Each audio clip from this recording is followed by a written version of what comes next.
तो आइए आज के इस पुण्य रात के अवसर पर आप सबों का फिर से हार्दिक स्वागत है।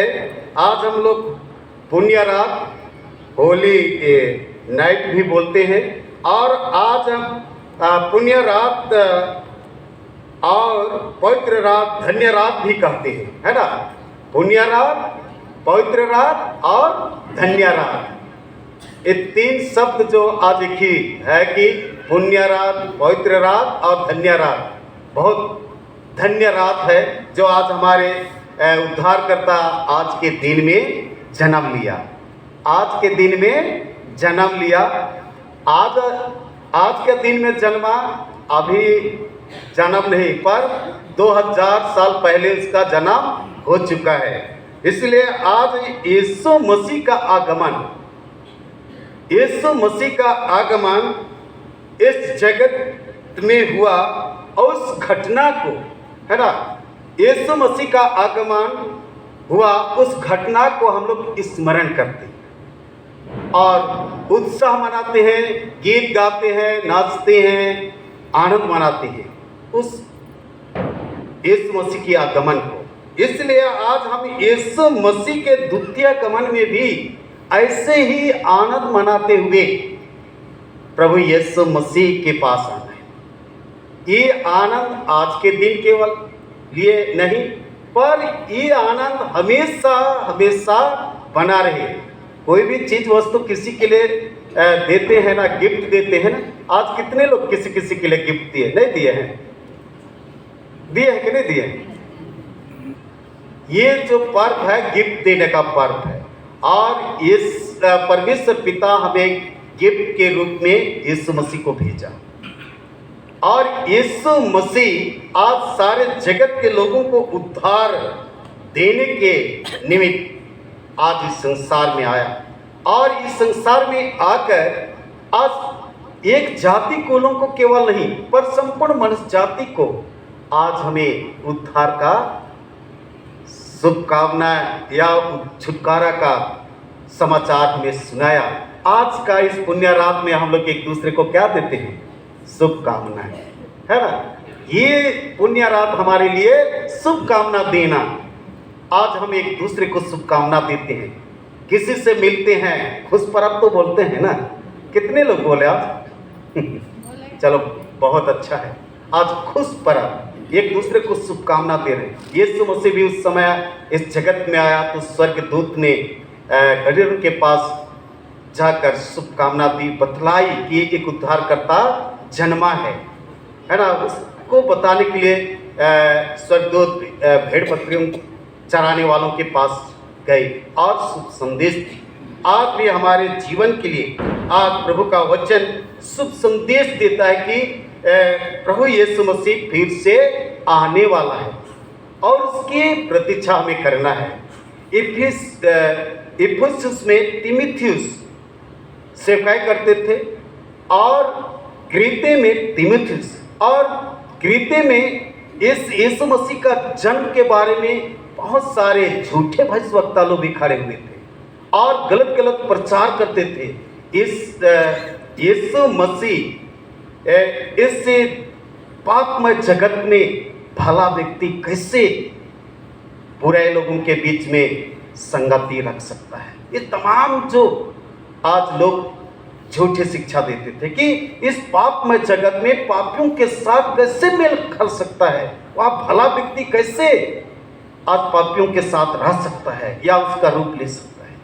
ऐसे शिक्षा देते हुए उनको बरगला रहे थे और उनके विश्वास को तितर बितर कर रहे थे, उनके विश्वास को। आज भी हमारे बीच में ऐसे कई लोग हैं कि अरे जन्म परब, पुण्य रात, कभी तो यीशु मसीह का इस बाइबल में जन्म लेने का दिन तारीख भी नहीं है, आप लोग फालतू का जन्म परब मनाते हैं।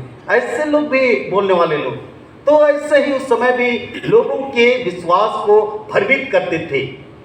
भ्रमित करने के द्वारा से वे परमेश्वर से, यीशु मसीह से दूरी बन गया।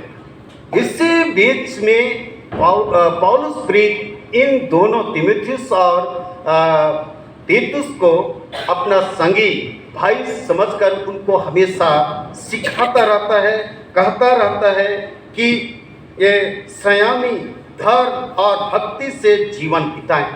आज बताना चाहे कि हर एक विश्वासी क्या बिताए? धार्मिकता, पवित्रता और पवित्रता के साथ, धीरजता के साथ, भक्ति के साथ जीवन बिताए। आज उनको केवल नहीं पर आपको और हमको भी ये वचन प्रेरणा देती है कि संयमी के साथ जीवन व्यतीत करना है। आज हम सभी लोगों को हमेशा एक संयमी का जीवन जीना है। और धर्म, आज यीशु मसीह पर विश्वास करने वाले लोग ही धर्म के लोग हैं। यीशु मसीह के पीछे चलने वाले लोग ही धर्मी लोग हैं, या यीशु मसीह पर यीशु मसीह के वचन को सुनते हैं, मानते हैं और चलते हैं, वे धर्म। आज हम लोग कई धर्म से इस संसार में हम लोग देखते हैं, लेकिन आज ये धर्म बोलने से एक ही धर्म है। आज कई धर्म से हम लोग जाने जाते हैं, लेकिन यीशु मसीह एक धर्म है जो यीशु का वचन को सुनकर विश्वास करता है, चलता है और जीवन व्यतीत करता है।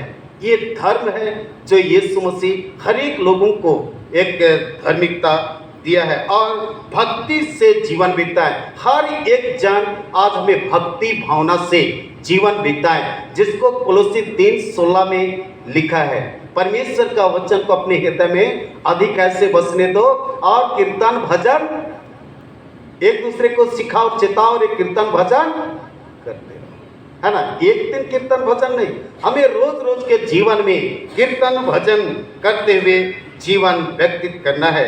इसलिए आज हम सबों को यीशु मसीह के आगमन की बाट जोहते रहें और भले काम में सरगर्म रहें। और इसका आज हम लोग वचन में देखते हैं, अगर ये सरगर्म हुए भजन संहिता 130 उसका 8 वचन में जब लिखा है, इस्राएल को उसके सारे अधर्म के कामों से वही छुटकारा देगा। इस्राएल को उसके सारे अधर्म के कामों से वही छुटकारा देगा। कौन? वही छुटकारा मतलब यीशु मसीह आज छुटकारा देगा। अधर्म, हमारे सारे अधर्म को क्षमा करने वाला छुटकारा देगा। उसको अगर हम भजन की किताब 103 में भी देखेंगे तो यहाँ पर भी हमें वचन में हम देखने पाते हैं। भजन नंबर 103 उसका 3-4 में, वही तो तेरे सब अधर्मों को क्षमा करता है और तेरे सब रोगों को चंगा करता है। वही तो तेरे प्राण को नष्ट होने से बचा लेता है और तेरे सिर पर करुणा और दया का मुकुट बांधता है। तो यहाँ पर हम लोग देखें कि इस्राएलों को वही तो बचाएगा, यीशु मसीह। और यहाँ पर भी 103 का 3-4 में, वही तो तेरे सब अधर्मों को क्षमा करता है। वही तो मतलब वही तो यीशु मसीह ही हमारे पापों या अपराधों को क्षमा करता है और तेरे सब रोगों को चंगा करता है। वही तो तेरे प्राण को नष्ट होने से बचा लेता है और तेरे सिर पर करुणा और दया का मुकुट बांधता है। कोई दूसरा नहीं पर यीशु मसीह आज करुणा का मुकुट बांधता है। तो आगे हम लोग देखेंगे कि यीशु मसीह के रूप में, आज यीशु मसीह के रूप में यशायाह नबी ने घोषणा किया, सुनो एक कुमारी गर्भवती होगी और एक पुत्र जनेगी। यहाँ पर यशायाह 7:14 में इस वचन को देखने पाते हैं। ये 4000 साल पहले इन बातों को नबी ने नबूवत किया था कि एक पुत्र जनेगी, एक कुमारी गर्भवती होगी, एक पुत्र जनेगी। ये पहले भविष्यवाणी किया गया था और आज उसको पूरा होने के लिए देखने पाते हैं। इस योजना को गैब्रिएल दूत ने मरियम को सुनाया कि पवित्र आत्मा के सामर्थ्य से गर्भवती होगी, जिसको लूका 1:30 31 में, तुझे पुत्र उत्पन्न होगा, उसका नाम यीशु रखना। वचन कहता है, वचन कहता है वह अनुग्रह हमारे बीच यीशु मसीह के रूप में प्रकट हुआ। आज तभी भी हम लोग सुन रहे थे कि वह देह धारण किया और हमारे बीच में प्रकट हुआ। यहाँ पर भी यीशु मसीह के रूप में प्रकट हुआ। इससे हमें पहचानने की आवश्यकता है। आज हमें पहचानना है कि यीशु मसीह सचमुच में इस धरती पर मनुष्य रूप धारण किया। उसको आज हमें पहचानना है। वचन कहता है उससे अपनों ने उससे नहीं पहचाना। कई लोग यहूदी लोग उसी मजहब में यीशु मसीह जन्मा लेकिन नहीं पहचाना, जिसको यूहन्ना 1:10-11 में हम लोग देखने पाते हैं कि कई लोग नहीं पहचाना। आज भी हम लोग यीशु मसीह ख्रिस्ती तो कहते हैं, तो यीशु मसीह का नाम तो लेते हैं, लेकिन आज यीशु मसीह के जैसा आज हम लोग नहीं चल पाते। आज हमें चलना भी है और उसका स्वभाव हमें बनाना है, जैसा बाइबल हमें कहता है। फिलिपी 2:5 में लिखा है, जैसा मसीह का स्वभाव है वैसा तुम्हारा भी स्वभाव हो। तो ऐसा स्वभाव बनना है। यीशु मसीह किसी से लड़ा झगड़ा किया नहीं किया। तो आज मसीह यीशु का स्वभाव हमारे में होना चाहिए, तभी ना हम पहचानेंगे। ये यूहन्ना 1:10 में जब देखे कि उन लोग अपनों के घर में, मतलब यहूदी के मजहब में आया, अपनों के बीच में आया, लेकिन उन लोग नहीं पहचान पाए। आज भी हम यीशु नाम तो ले रहे हैं, लेकिन अब तक भी हम लोग नहीं पहचानना है। जैसा मसीह यीशु का स्वभाव वैसा तुम्हारा भी स्वभाव। तो अगर आज हमारा स्वभाव मसीह यीशु के जैसा है तभी हम पहचाने। वह बाइबल और कहता है जैसा तुम्हारा बुलाने वाला पवित्र है वैसे तुम भी पवित्र बनो। तो हमारा बुलाने वाला कैसा है? पवित्र है। तो हमारा जीवन भी पवित्र होना चाहिए। और बाइबल कहता है कि जैसा यीशु मसीह दयावंत है वैसे तुम भी दयावंत बनो। तो अगर हम दया नहीं करते हैं तो आज कैसे उसको पहचाने? यहाँ पर सवाल उठता है। उल्लू भी उसी मजहब में आया, उसी यहूदी वंशज से आया, लेकिन नहीं पहचान पाए। आज भी हम यीशु नाम तो ले रहे हैं, लेकिन अब तक के जीवन में नहीं पहचाने। आज हमें पहचानने की आवश्यकता है। इसलिए कहता है क्रीते के मसीही झूठी शिक्षा के कारण उससे नहीं पहचान पा रहे थे। हमारे बीच में भी आज हम क्रिश्चियन होकर भी आज हम झूठे बातों पर ज़्यादा मन लगाते हैं, झूठे बातों पर मन लगाते हैं। जैसा उस समय भी झूठे बातों पर मन लगाते थे और नहीं पहचान पाए।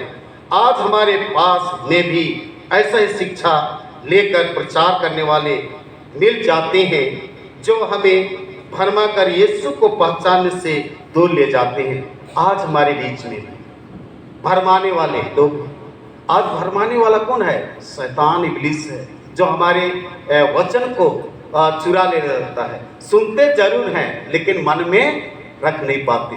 मैं फिर से रिपीट करना चाह, परमेश्वर का वचन को अपने हृदय में अभी कैसे बसने दो, लेकिन परमेश्वर का वचन को हम लोग नहीं बसाते।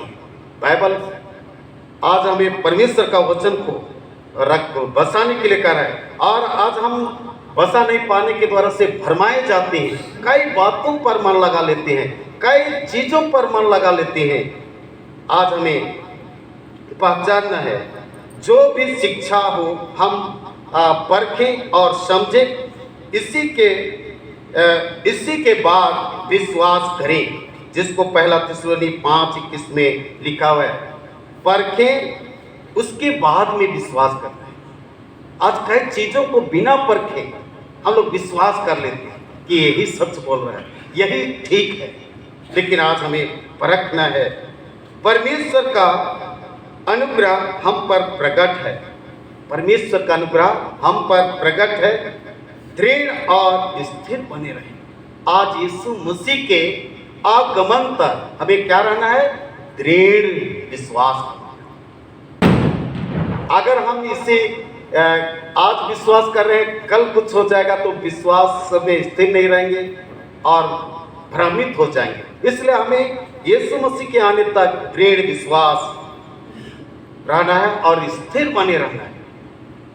झूठे शिक्षा से बचे रहना है, दुख तकलीफ के समय में भी स्थिर रहना है। आगे कहता है हमारे उद्धार के लिए, आज एक एक प्रियजन के उद्धार के लिए आज हम आत्मिक बातों की अपेक्षा लौकिक बातों में अधिक ध्यान करते हैं या मन लगाते हैं।